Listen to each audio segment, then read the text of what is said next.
నన్ను వదిలేయ్. మా నుంచి తప్పించుకోవటం అంత సులభం కాదు. నేను పరిగెత్తి అలసిపోయాను.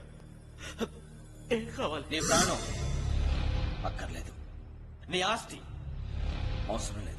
ఏదో అవసరానికి 2000 అప్పుడైతే ఇలా చంపేపోతారని జీవాజీ. ఆయన అప్పు తీసుకున్న తప్పించుకుని తిరగాలి కానీ ఆపేసి మీకు అక్కడ పెట్టండి. కొత్త అప్పు ఇవ్వకూడదని. ఇదిగో వెంకీ, కావాలంటే నీకు ఇచ్చిన పాత బాకీ మర్చిపోతాను. నన్ను వదిలే. మీరు మమ్మల్ని వదలనా? మేము మిమ్మల్ని వదలలేమండి. మీ దగ్గర అప్పు తీసుకున్న నిజం మమ్మల్ని నీలా వెంటాడు. అందుకు నన్ను ఎంత ఆడుతున్నారా? నన్ను అంతగా నాయపసలేదు. ఉండి లేదంటే మొత్తం లేకుండా పోతారు. ఇప్పుడు మీకు ఇస్తే జరిగేది అదే. ఇస్తే ఇవ్వండి, లేకపోతే మానేయండి, అంతేగాని శుక్రవారం పూట అశుభ మాటలు మాత్రం ఆడకండి. శుక్రవారం లేదు, శనివారం లేదు, అసలు వడ్డీ వ్యాపారమే చేయడం లేదా? జీవాజీ, డిస్కషన్స్ అనవసరం. ఇప్పటికి 18,000 ఇచ్చారు. ఇంకో 2,000 ఇస్తే 20,000 రౌండ్ ఫిగర్ అవుతుంది. 2 రోజులు తిరిగి ఇచ్చేస్తాం. వీళ్ళకి ఇప్పుడు దాకా ఇచ్చింది 14,000 కదా, 18,000 అంటాడేమిటి పెచ్చనాయాలు? పడ్డాడు కక్కుర్తాడు. సంగతి వరకు తెలిసి అసలేనయ్యా, ఇదే నేను మీకు ఇచ్చే ఆఖరి అప్పు. మీరిచ్చిన ప్రతిసారి ఇలాగే అంటారు. ఉత్తినే వచ్చిందని తగలేయకుండా ఊరికే వచ్చింది ఏంటి? అబ్బాయి ఏం లేదండి. జాగ్రత్తగా ఉపయోగించి పైకి రావాలయ్యా. సరే, ఈ 2,000తో 20,000 సంపాదిస్తారు. అదే కూర్చొని ఆలోచిస్తా. ఆ జీవగాడు ఎప్పటికైనా జీవితంలో పైకి రావాలంటాడు. రోజు ఇంత పైకి వస్తాం తెల్లడికి. రే, మనం దొరికిన వాళ్ళ దగ్గర అప్పు చేసి తాగెత్తనం. ఇలా ఎన్నాళ్ళు ఇచ్చేవాళ్ళు ఉన్నన్నాళ్ళు తెలిసిన వాళ్ళందరూ అయిపోయారు. ఇంకెవరు మిగిలారా? అందుకే నేను ఎప్పుడు అంటూ ఉంటాను, సర్కిల్ బెంచ్ మని ఒక రెండో పెంచుకుందామన్నా ఎవడు కోఆపరేట్ చేయట్లేదా? మనం చూస్తేనే జంప్ అక్కడ. అరే వడ్డీ ఎంతైనా పర్వాలేదు, అప్పు ఏంట్రా అంటే ఒక ముందు రాడే. ముందుకు వస్తే వాళ్ళు వెనక్కి వెళ్తారని భయం. భయం భయం భయం, ఎక్కడ చూసినా భయం. ఎన్నాళ్ళు ఈ భయం? ఛే! మనల్ని చూస్తే మనకే పరమ అసహాయం చేస్తుంది. మనకే కాదు, ఊళ్ళో వాళ్ళందరికి కూడా అదే ఫీలింగ్. అందరూ డిగ్రీ 3 సంవత్సరాలు చదివి పాస్ అయితే మనం 6 సంవత్సరాలు చదివి పాస్ అయ్యాం. మరి ఉద్యోగం ఎవడి? ఉద్యోగాలు ఇవ్వక, అప్పులు ఇవ్వక, తాగేది ఎలాగా, బతికేది ఎలాగా? అరే మనం మాత్రం మనుషులం కాదా? మనకి కోరికలు ఉండవా? ఇప్పుడు మనం ఆలోచించాల్సింది అది కాదు, రేపటికి ఎవరిని చంపాలి. కాలనీలో ఎవరు సార్?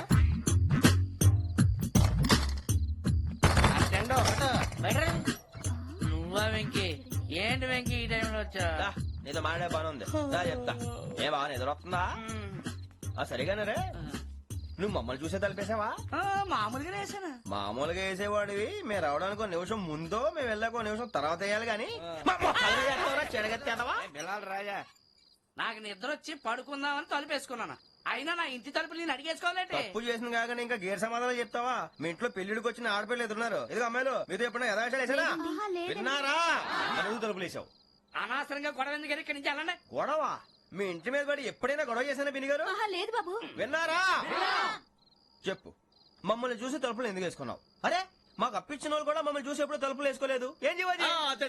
మరి నువ్వు ఎందుకు వేసుకున్నావు? బాబు టఫ్ అయిపోయింది, బుద్ధి తక్కువ వేసాను చాలా.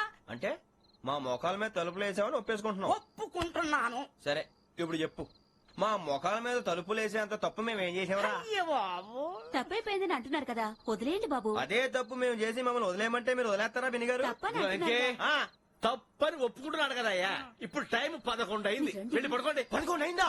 కొమ్ము ఉంచాడు కదా. నాకు సంబంధం ఏంటి? ఉంది, సంబంధం ఉంది. 11 గంటలకి నా క్లోజ్ ఫ్రెండ్ ఢిల్లీ వెళ్తున్నాడు. 5,000 అప్పిస్తానని ఎయిర్పోర్ట్ రమ్మని చెప్పాడు. నీ గొడవలో పడి ఆ సంగతి మర్చిపోయాను. ఇప్పుడు నాకు జరిగిన నష్టానికి భర్తీ ఎవరు చేస్తారు?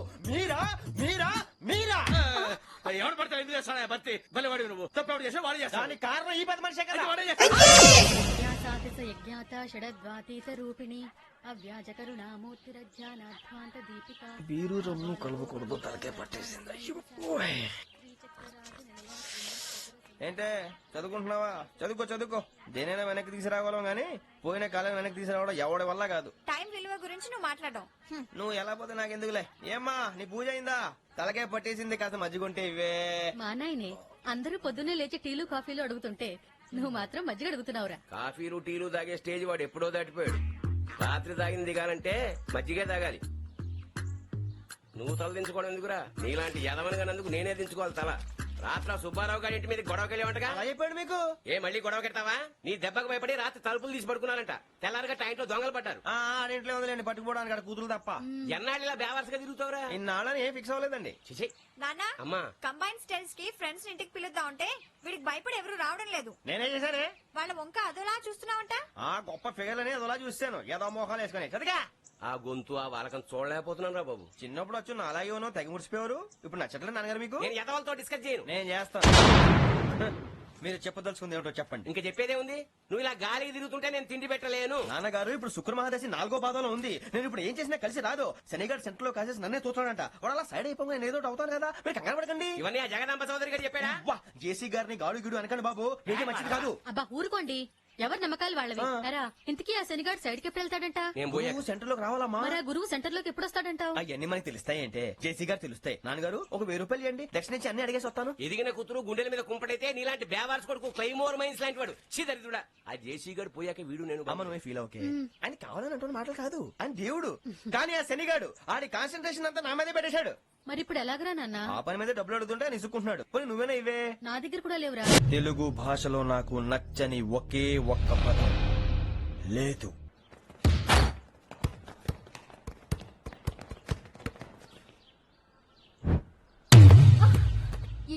అరే సూరే, బాల్ తీసుకురారా.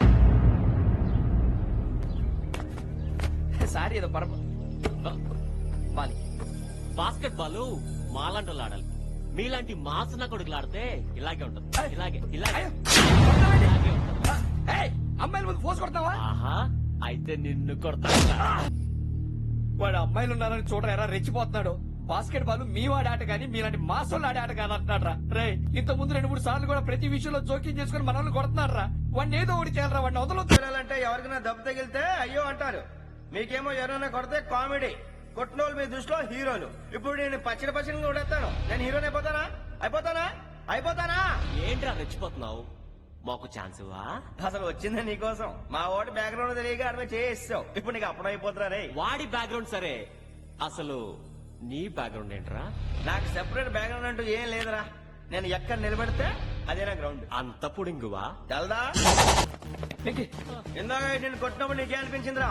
కుమ్మేయాలనిపించింది. మరి కుమ్మే. అమ్మో కుమ్ము. రేయ్ నిన్ను అమ్మాయిని ముందు కొట్టాలి, పట్టుకొని కొడతాను. అలా కొడితే ఏ తగ్గుతుందిరా ఆడికి? అసలే ఎక్సైజ్ బాడీ ఏదవుంది. తప్ప చెప్తాను, కొడితే మడతడిపోవాలి. మాస్ తో పెట్టుకుంటే మడతడిపోద్ది. ప్రపంచంలో ప్రతి వాడు ఏదో పని చేసుకుంటున్నాడు, మనం తప్ప. మా కాంట్రాక్టర్ తో చెప్పి పని ఏదైనా ఇప్పించరా? ఇలాంటి పనులు మేము చేయం. డిగ్రీలు బిఏ, నేను ఎంఏ. ఇలా ఇచ్చాడేంట్రా? అయ్యి బాబోయ్, ఇంకేమైందిరా? మడతాడిపోయిందిరా బాబు.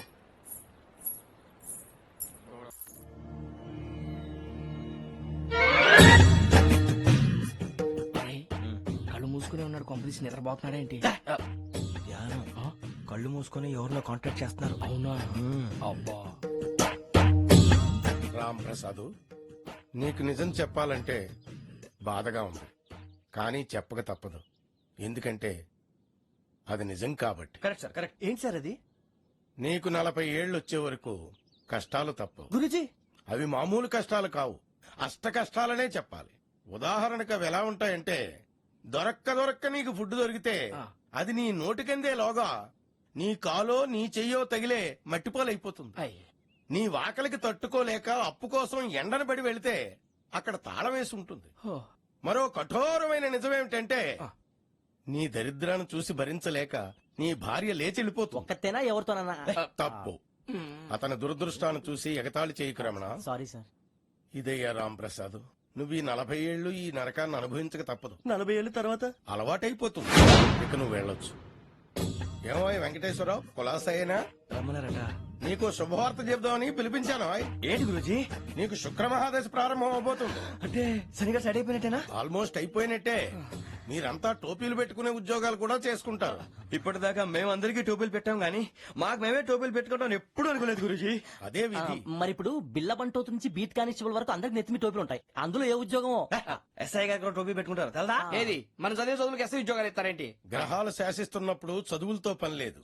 ఏబీసీడీలు చదివినా చాలు మీ జీవితాలు విచిత్రమైన మలుపులు తిరుగుతాయి. మీకు విపరీతమైన ఫాలోయింగ్ వచ్చేస్తుంది. మీరు చాలా ఫేమస్ అయిపోతారు. వింటానికి చాలా బాగుంది. ఇప్పుడు మమ్మల్ని ఏం చేయమంటారు గురుజీ? ఏమీ చెయ్యదు. వెయిట్ చేయండి.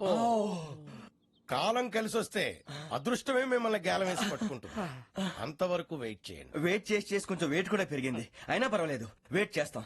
అందాక ఏ అప్పు సపోర్ట్ చేసుకుని తాగుతాం. బ్రతుకుతాం అన్నట్టు అప్పు అంటే గుర్తొచ్చింది. అప్పు మీద మీ అభిప్రాయం ఏంటి గురూజీ? ఏంటరా ఇంత నుంచి మీకు ఎదుగుతున్నాను రా. ఇక్కడేం చేస్తున్నారు? ఏ మన టైం బాగుందిరా. ఎవడన్నా అప్పిస్తున్నాడా ఏంటి? కాదురా, ఉద్యోగాలు ఇస్తారమ్మన్నాడు. గురూజీ చూసారా, చౌదరిగా చెప్పింది నిజమే. మరి శుక్రమాదేశ్ మొదలైంది. ఇంతకీ ఎవరా మహానుభావుడు?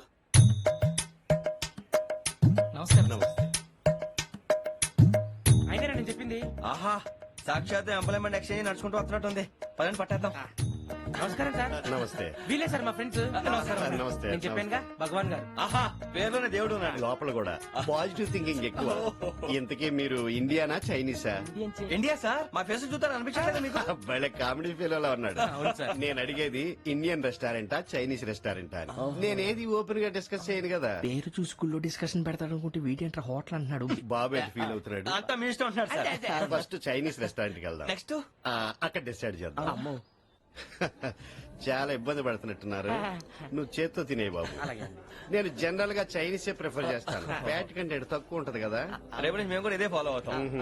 ఎంతకీ మీకు స్టీల్ ప్లాంటా, షిప్ యార్డా, ఏషియాడా, జింక, బంక? బంక హెచ్పిసిఎల్. ఇవన్నీ దేనికి సార్? దేనికేంటి? ఉద్యోగం చేయడానికి. మీకు ఎందులో కావాలో చెప్పండి. నేను అమలపోతున్నారా? ఏంటయ్యా డిస్కషన్స్? మాకు నీ ఛాయిస్లు ఉంటాయి అనుకోలేదు. మీరు సడన్ గా జింకు బంకు అంటే సింక్ అవడానికి కొంచెం టైం పట్టింది. అదే అదే